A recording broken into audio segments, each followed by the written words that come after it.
maintenant nous intéresser aux interactions qui interviennent lors d'un processus de commande.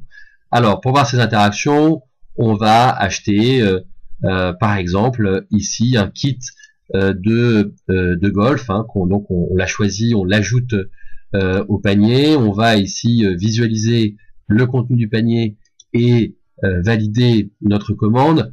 Alors, pourquoi pas créer à cette occasion un nouveau compte. On va l'appeler par exemple palais mauve mauve.palais@gmail.com. On va indiquer un numéro de téléphone et on va également indiquer un mot de passe, hein, et on va cliquer ici sur envoyer.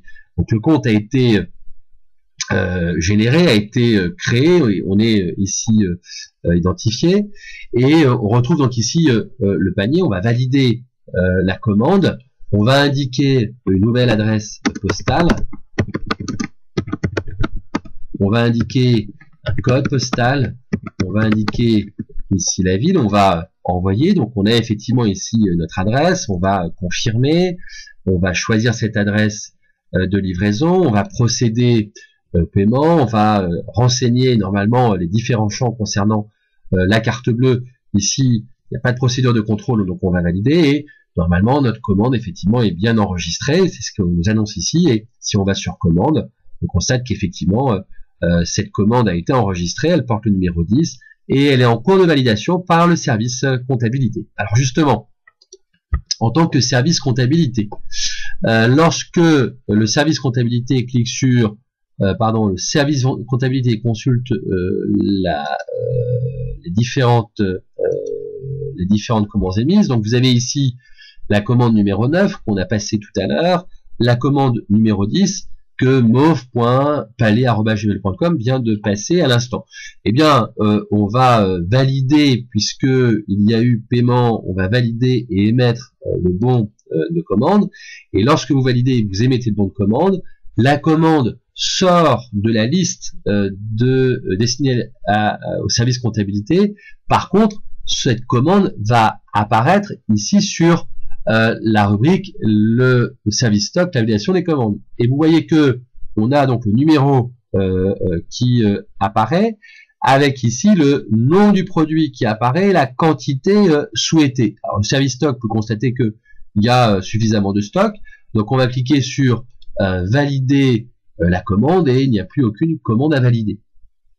Cette commande qui a été validée, ce qui sera intéressant, c'est de voir où on en est au niveau ici de l'espace public pour Mauve Palais, comment les choses se présentent. Si vous cliquez sur commande, on voit que la commande a été validée par le service comptabilité, la commande a été validée par le service des stocks et elle est en cours de validation par le service livraison. Alors justement, en tant que service livraison, on va aller sur le service livraison, la validation de départ, on retrouve notre numéro de commande, numéro 10, passé par Mauve Palais, et on va valider cette commande. Si on retourne sur l'espace client, si on actualise ici la commande, on voit que la commande est partie, il n'y a plus aucune commande en cours. Par contre, si on consulte l'historique, on voit qu'effectivement le numéro de commande a bien été passé